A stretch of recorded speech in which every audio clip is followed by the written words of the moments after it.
Story 1. So, once a month, my community organizes these little gatherings where people can hang out and get to know each other better. I, a 34-year-old man, have a 2-year-old niece who absolutely adores me.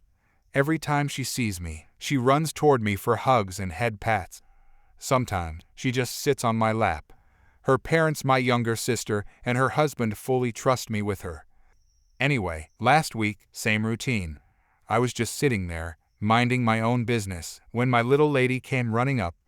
She tried to climb my legs, so I picked her up and placed her on my lap. She leaned her head on my chest right away, clearly tired. My sister came over and confirmed that she had skipped her post-lunch nap. After about 20 minutes, my little lady was almost asleep when this random woman, around 25 to 30 years old, appeared out of nowhere. I had never seen her before. She politely introduced herself and asked who the child was. I told her she was my niece, and I also asked her to lower her voice a bit because the little one was dozing off. I have no idea what set her off, but she immediately started lecturing me about how adults, especially men, shouldn't touch other people's kids even if they're relatives, and how wrong it was for a man to have a little girl sitting on his lap.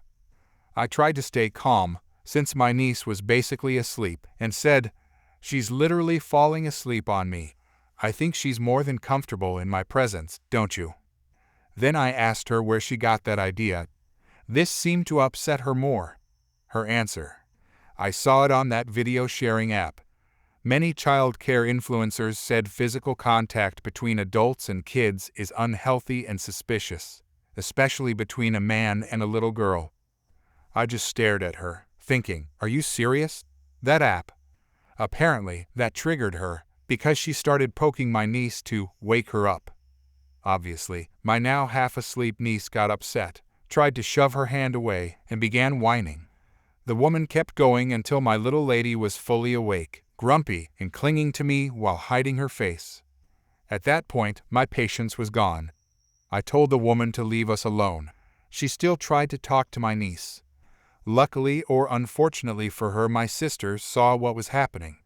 She went full protective mode and demanded to know what the woman's problem was. The woman repeated her whole "men shouldn't touch little girls" speech and even said, "You should keep an eye on him, even if he's your brother." My sister calmly, but not entirely, responded, "That man is a paramedic. He basically oversaw my whole pregnancy. He literally helped me when my water broke.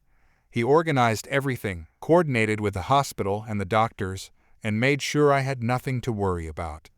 He did everything so I could focus on myself and the baby growing in my womb. After my husband, he was the first person my daughter ever saw. Watch your words before talking about him." Meanwhile, I just quietly walked away with my still grumpy niece. She was stomping her feet with every step. Luckily, she's a foodie like her mom, so a plate of spaghetti with parmesan from the buffet fixed everything. Honestly, there should be some kind of license required before people are allowed to use the internet. We have a saying for people like that: "The malice is in the eye of the beholder." Thanks for reading. Update. Thank you all for reading. I really appreciated your responses.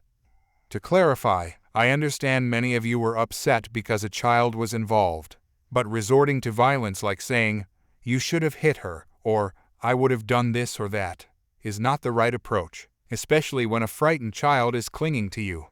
A confrontation could have turned out badly for my niece.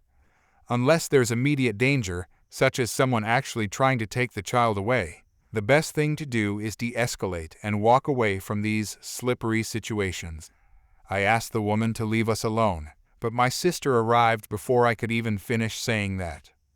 We talked afterward, and she told me, "I noticed your tension, and I saw you slowly widening your eyes. That's the signal. I know that stare." Story 2. I'm a softball umpire. I've played softball since I was 5 years old, and I've been umpiring since I was 15, which means I've been doing this for 16 years now. I have a good grasp of the game, and over time, I've collected more than a few stories about entitled parents. I often umpire for the younger leagues because of my short stature, which makes me better suited for games with little kids who are just learning how to play. Some of these kids have played t-ball and coach pitch before, so they have a basic idea of what they're doing. Others are picking up a bat for the very first time and are still learning the fundamentals of the sport. Typically, I don't say much aside from the usual umpire calls, but when it comes to little kids, I'll go a bit further to help them play safely. I give small reminders like, don't stand on home plate when you're batting, or back up, catcher, or you'll get hit with the bat. Sometimes I'll remind them, don't throw your bat when you swing, you could hurt someone, or even simple things like, tie your shoes. These small instructions aren't coaching, they're safety reminders. These are low-stakes league games that aren't tied to any standings or tournaments. So my main goal is to keep the kids safe and help them learn. One game, before the global health crisis, I was umpiring a 9 and under match. Many of the kids didn't know where to stand when they came up to bat. Some were right on top of the plate, while others stood several feet away from it. The coaches and I worked together to make sure everyone was in the proper spot. Both catchers also needed frequent reminders to back up, or they risked being hit by the bat. I reminded the coaches that if a catcher did get hit, the batter would automatically go to second base due to what's called catcher interference. Even though I technically shouldn't intervene too much, I'd rather bend that rule a little than see a 9-year-old get hit with a bat. Unfortunately, one entitled parent didn't appreciate me giving instructions to the kids. He started heckling me from the stands, shouting things about how I should just let the kids play. I ignored him at first. I've gotten used to fans like that over the years. But then, between innings, as I was taking a sip from my water bottle, he decided to walk right up to me. "Blue, you need to stop telling the kids what to do," he said. "What?" I asked, a bit confused. "They're little kids, not professional players. Let them stand where they want and play ball. You're here to call balls and strikes, not coach." "I'm not coaching," I told him calmly. "I'm trying to keep the kids safe." He huffed. "You just want to tell them what to do. They're still learning and won't stand perfectly like you want them to. Let them have fun." "If they don't stand in the right spot, they could get hurt," I said. "I don't want to see any injured players." I walked away, figuring that would be the end of it. Unfortunately, it wasn't. He kept heckling me throughout the game every time I reminded a catcher to back up or pause the game so a batter could tie her shoe. He had something to say. He really lost it when I told a kid not to throw her bat after swinging a warning that became necessary after one nearly hit another child waiting to bat. He yelled, "Let them have fun, ump."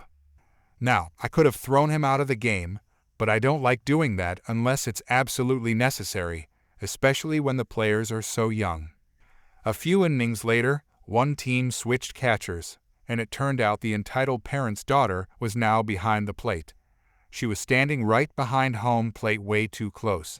I told her to back up for her own safety. Her dad, of course, yelled from the stands, "Stand wherever you want." She hesitated but did take a small step back. Good thing she did, because when the batter swung, the bat hit her glove instead of her helmet. I stopped the play and awarded the batter second base for catcher interference, just as the rules require. Cue the entitled parent. "That's a ridiculous rule," he shouted. "My daughter didn't do anything wrong. You want these kids to be perfect and then punish them for making mistakes." I ignored his yelling and continued the game. When it ended, both teams came over to thank me for being there. As I was packing up my gear, the entitled parent stormed over again. "How do I get in touch with the head umpire?" he demanded. "Your coach will have the number," I said, keeping my tone calm. "You shouldn't be coaching kids while you're umpiring," he snapped. I looked at him and replied, "If I hadn't told your daughter to move, she would have been hit in the head with a bat. Would you rather I say nothing and let you take her to the hospital for a concussion?" "She had a helmet on," he said flatly. I just stared at him, speechless. The coach walked over and asked if everything was all right. "Coach, please explain to your fan why player safety is important," I said, picking up my bag. "I'm heading home." "Will do," the coach said. "Thanks again for coming out. Will you be here next Wednesday?" Yep, I replied. Great. See you then. As I walked away, the coach and the entitled parent were still having a heated discussion about safety and rules. Next Wednesday rolled around, and this time the entitled parent wasn't there, but his daughter was. She stood in exactly the right spot every single time she caught, without needing a reminder. No incidents, no complaints, just a great game from start to finish. Story 3. I don't know whether this story belongs here or not, but I'll share it anyway. I haven't had many encounters with entitled people. In fact, I think this is the only one, and for that, I'm thankful. So, I live in a quiet neighborhood. My friend has 3 very young brothers. Let's call my friend Ava not her real name. She's the oldest sibling and the only girl. Her oldest brother is 7, the next one is 4, and the youngest is 2. This incident took place last year. I was with Ava and her brothers outside one afternoon. Her 7-year-old brother, let's call him Ethan, was running around the yard. Her 4-year-old brother, Aiden, was riding a small bicycle on the sidewalk ahead of us. Ava and I were walking together with her youngest brother, Bobby, between us. We stopped for a moment in front of my house to chat while keeping an eye on the boys. As we talked, I noticed that Aiden had turned his bike around and was pedaling toward us. He wanted to show us a trick. The problem was, he was heading straight for Bobby, who was only about a year old and barely learning to walk. When Aiden was just a few feet away, I reached out, grabbed the handlebars, and stopped the bike quickly, but carefully so he wouldn't fall over. Ava told him to be more careful, and Aiden nodded. Thinking everything was fine, I let go, and Ava, Bobby, and I continued walking past him so he could ride again. A minute later, we heard a loud crash. We turned around and saw Aiden on the ground, crying, with his bike tipped over beside him. I immediately told Ethan to get their mother while I crouched down and asked Aiden if he was okay. He just kept crying. Suddenly, a woman who lived a few doors down from Ava's house came over to us. Now, keep in mind I didn't know her. In fact, I didn't know anyone who lived on that side of Ava's street.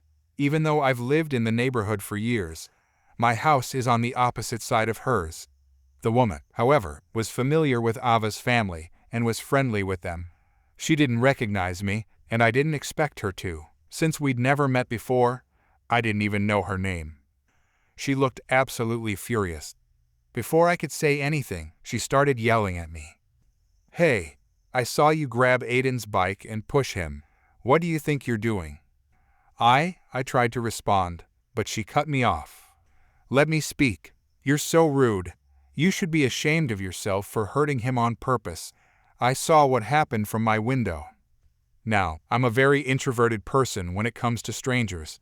I'm shy, easily flustered, and embarrassed quickly, so I stayed quiet while she went on and on about how awful I supposedly was. She accused me of hurting him deliberately when I hadn't even done anything wrong. Ava eventually had enough and tried to explain what really happened, but the woman interrupted her, saying, "No need to explain, Ava.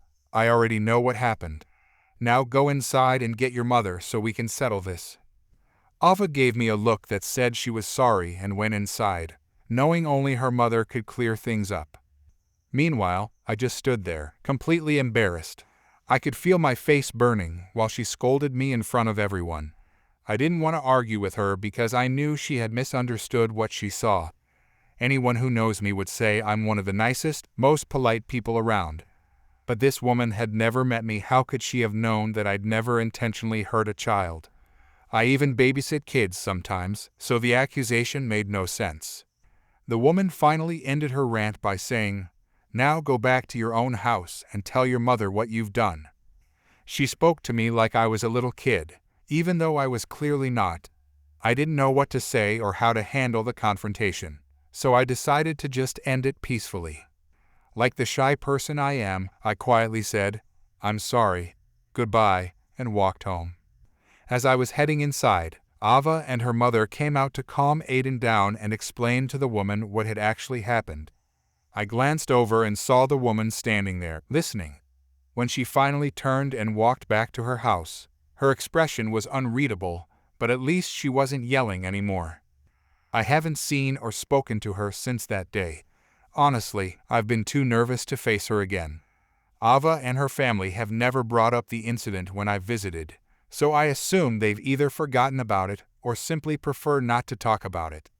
Ava and I have mentioned it once or twice since then, but for the most part, it's become a memory we've quietly moved on from. Story 4.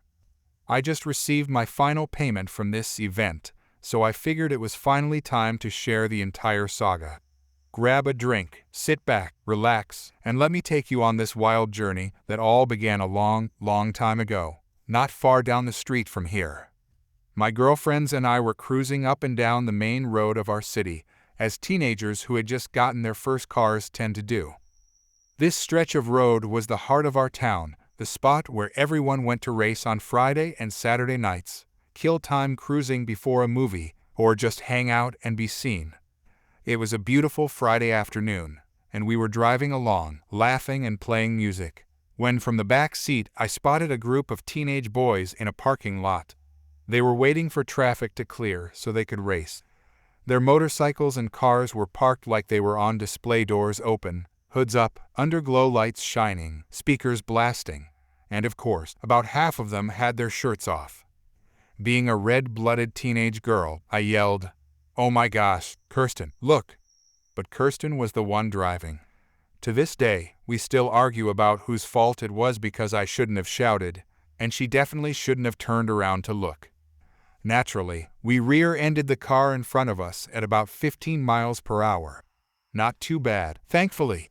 We got out immediately. Kirsten and Sarah called their moms from the parking lot, while I called the police and went to check on the people in the other car. The passenger jumped out, pointed at me, and told me to stay back. Then she went to the payphone. Yes, it was that long ago at the fast food restaurant nearby. I peeked into the car to ask the driver if she was okay. She was leaning all the way back in her seat and wouldn't look at me, but she said she couldn't feel her arms. My heart sank. I panicked and told the dispatcher, "Please send an ambulance too. This lady says she can't feel her arms." I was freaking out. Did we just seriously injure someone because of something so careless? I kept asking if there was anything I could do. I think I even asked if I could make her more comfortable. I was repeating whatever the dispatcher said at that point, trying to calm her down. "Don't worry, help is on the way."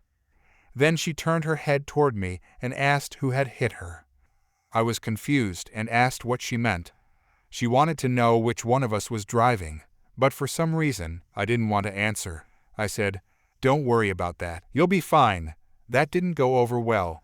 She got furious and started yelling at me to tell her who was driving. I yelled back that she was acting unreasonable and I wasn't going to tell her anything. Then the dispatcher said calmly, "Miss, please step away from the vehicle." I swear that dispatcher was psychic because I backed away just in time as the woman swung her fist at my head. That's when things got chaotic. She ripped off her seat belt, clearly not paralyzed after all, and launched herself out of the car, running around the back to get to me. I screamed and ran around the front of the car.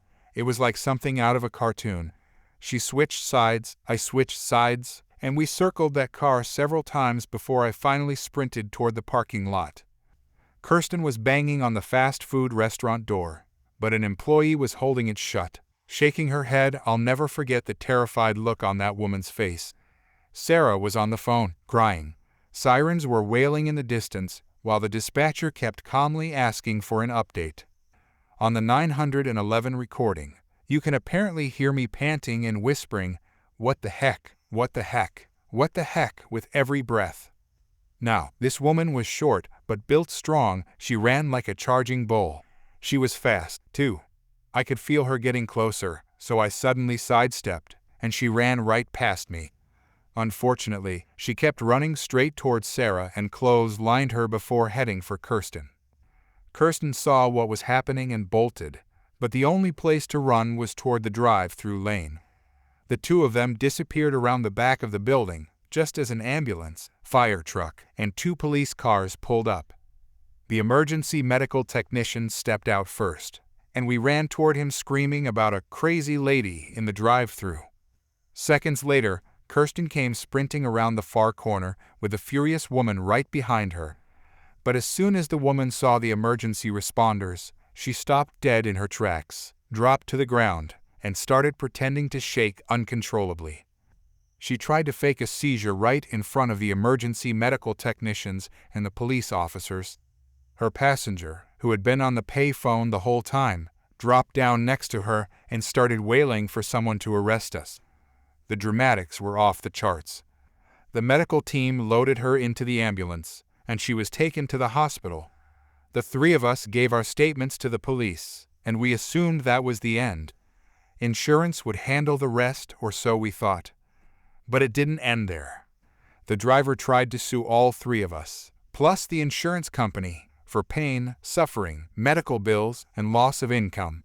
She even claimed that after rear-ending her, I dragged her out of her car, and that Kirsten had been the one chasing her through the drive-thru. However, the 911 call recording disproved her claim, and the fast food restaurant's security footage clearly showed her as the pursuer. The lawsuit was eventually dismissed, and she had to pay our lawyer's fees. Things got even worse for her when Sarah's lawyer obtained photos of her dancing at a music festival while she was supposedly suffering from whiplash, double knee injuries, and constant dizziness. That was enough evidence to prove insurance fraud.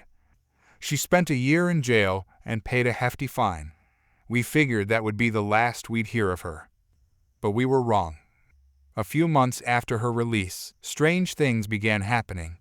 We started finding dead animals left on our front porches, in our mailboxes, floating in swimming pools, and even hanging from the side mirrors of our cars. It was horrifying and beyond disturbing. Then the phone calls began. There were hang-ups, long stretches of silence, random screaming, and even faxes that made no sense. Kirsten swore she saw a car following her between school and her part-time job at the coffee shop. Sarah thought she noticed a similar car in her neighborhood a few times as well. We all knew who was behind it, but the police couldn't do much without solid proof. Our parents were furious because this was during the early days of the digital era. Everyone had their own mobile phone, but the calls were being made to our home landlines, harassing our families more than us. The dead animals terrified our younger siblings. Kirsten's mom finally had enough and decided to take action. She bought a large guard dog named Duke, figuring that if someone tried dropping another dead raccoon in the flower beds, they'd regret it. One evening, everyone in Kirsten's house was watching television when they heard rustling outside. Before anyone could react, a dead squirrel came flying through the open window. Duke immediately jumped out after it straight through the window and tackled someone in the bushes. It was the same woman. She was dressed head to toe in black, ski mask, gloves, the whole outfit. She looked like she was trying to sneak around like some sort of nighttime villain. Kirsten said Duke had her shoulder in his mouth, pinning her down while her parents called the police. When officers arrived, they arrested her and searched her car, which was parked a short distance away down the road. Inside, they found illegal substances, stolen credit cards, pills, a knife, trash bags, and cleaning supplies. It was clear she had been up to much more than just harassment. To encourage her to accept a plea deal, the prosecutor warned they were prepared to pursue kidnapping charges, even though it was a bit of a stretch. She ultimately agreed to plead guilty to several lesser offenses and was sentenced to 5 years in prison, though she served only 3. Thankfully, none of us have heard from her since. Looking back now, it's almost unbelievable that what started as a minor fender bender turned into years of chaos, court cases, and criminal charges. It's the kind of thing that sounds made up, but every bit of it actually happened. If there's one lesson I learned from all this, it's that sometimes life doesn't just hand you wild stories. It throws them at you at full speed. You just have to survive long enough to tell them later. Story 5. This is a long one, but it sure is juicy, so grab some snacks and dig in. I'm an amateur photographer. I have a decent camera and usually go out for photo shoots whenever I feel like it. I often get clients asking me to take portraits of them, which I usually accept. They often offer to pay. But I kindly refuse since I do this as a hobby and feel like I'm not yet at the level of a skilled professional photographer. However, I do ask for the rights to post 2 pictures from the photo shoot on my social media account for publicity, which they gladly accept. A few days ago, I did a photo shoot with 2 girls who wanted some pictures to celebrate their friendship or something along those lines. I didn't mind, so I went for it. We had a great time. They were nice and even offered to pay me, which I again declined. They then invited me to have lunch with them, and I accepted. I did my usual thing and asked if I could pick 2 photos from the shoot to post on my feed. They didn't mind at all. Feeling generous, I gave them 2 hours of my time and edited around 20 photos for them. Everything went well. They picked their pictures, I edited them, and I posted 2 shots on my account. Everyone was happy. Then came the entitled friend. She wasn't exactly a friend, but someone I followed on social media. She was friends with the 2 girls I had just done the photo shoot for, so word must have gotten around that I did it for free. She then messaged me, saying how much she loved my pictures and editing. I replied politely, wanting to keep things professional since that account serves as my photography portfolio. She then asked if I could take some pictures of her. I said sure, but we need to pick a date since I had a few tests coming up soon. All of us in this story are around 17 or 18 years old. That's when the conversation took an odd turn. She replied, "Well, that's your problem, isn't it?"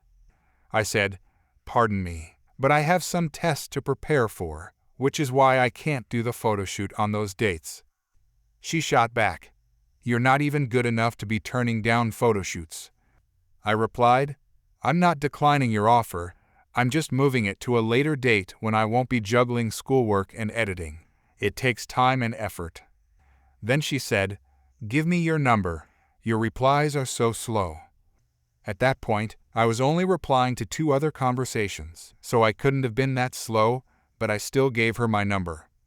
Once it became a phone conversation, things went even further downhill. I'll paraphrase the rest of it for clarity. "Hello?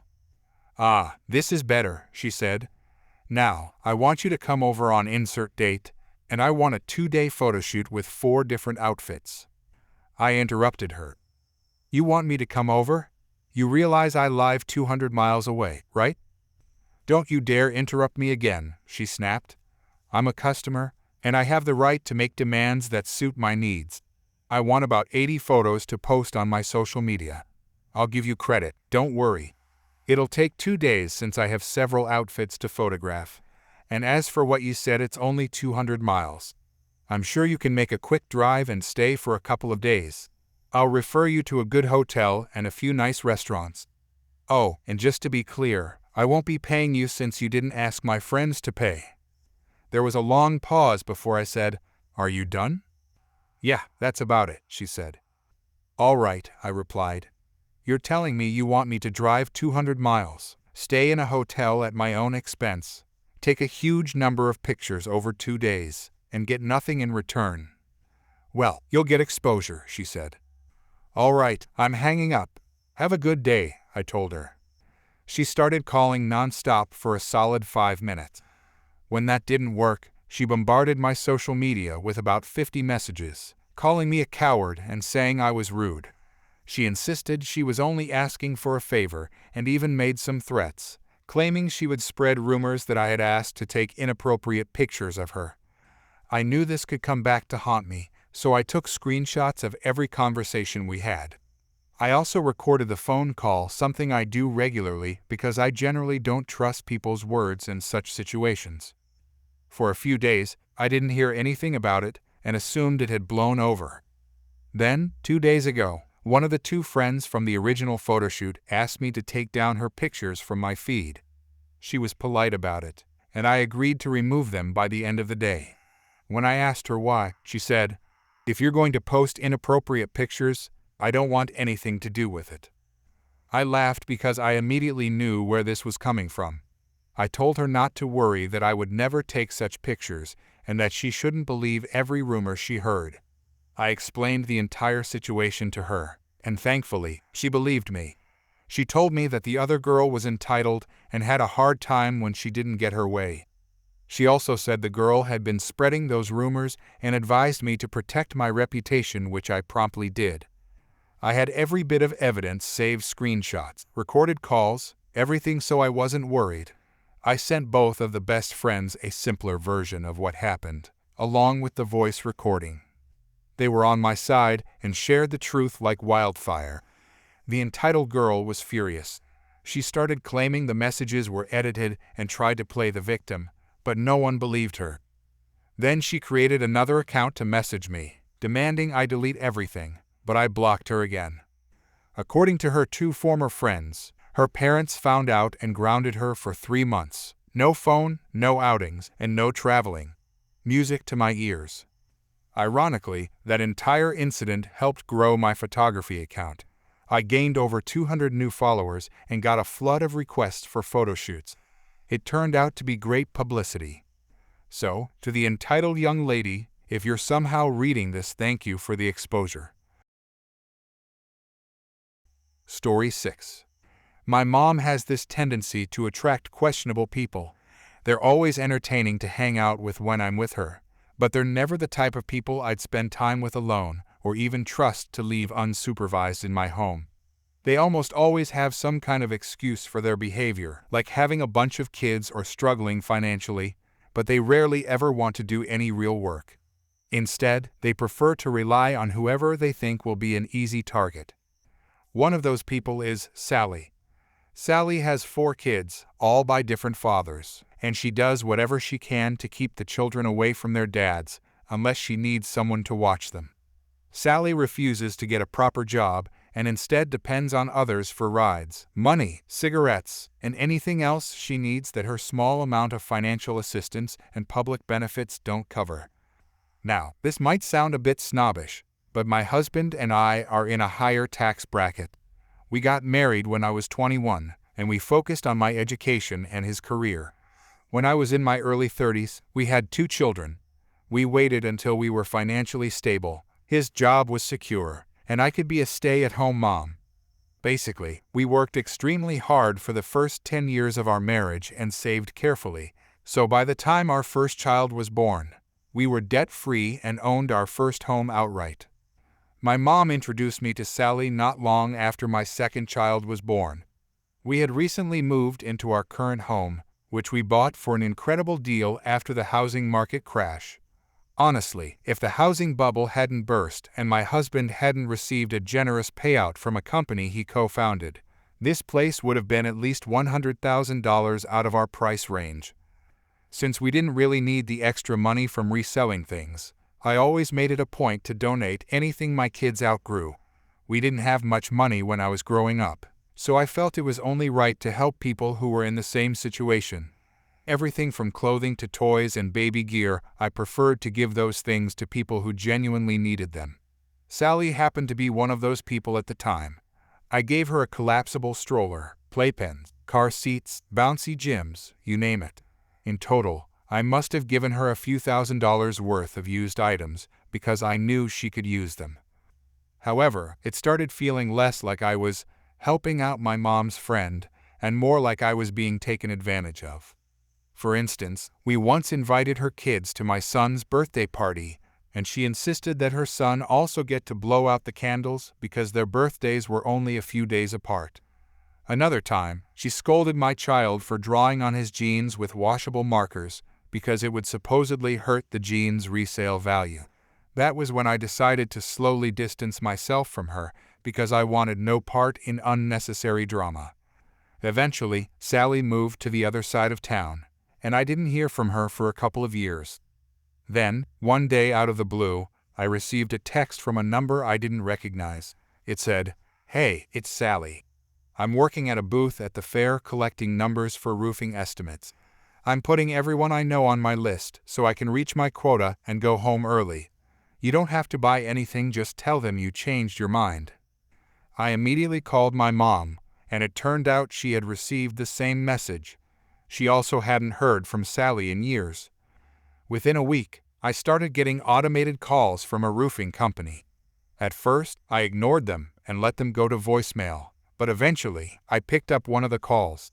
When they started their sales pitch, I explained that not only had I never signed up for anything, but I also had a text message from their employee explaining exactly what she had done. The woman on the phone was shocked and upset. She asked if I had proof, and I told her I had the text messages to back up my story. I also mentioned that my mother had received the same message and was dealing with the same problem. The representative gave me her email address, and I sent her screenshots from both my phone and my mother's phone. That's when she informed me that the list Sally submitted was shared across a network of home improvement companies. She explained that while I would probably continue receiving calls for a little while, she would make sure my number was removed from the next list update. About 3 days later, I got another text, this time from Sally. She angrily said she had been written up at work and called me a witch for turning her in, claiming that I was taking food out of her children's mouths. Of course, I saved screenshots of that message too. A few days after that, I received a follow-up email from the company. They told me that Sally had been fired for her actions. They also advised me that if she continued contacting me, I should reach out to an attorney for harassment, but there was nothing more they could do. Neither my mom nor I have heard from Sally since.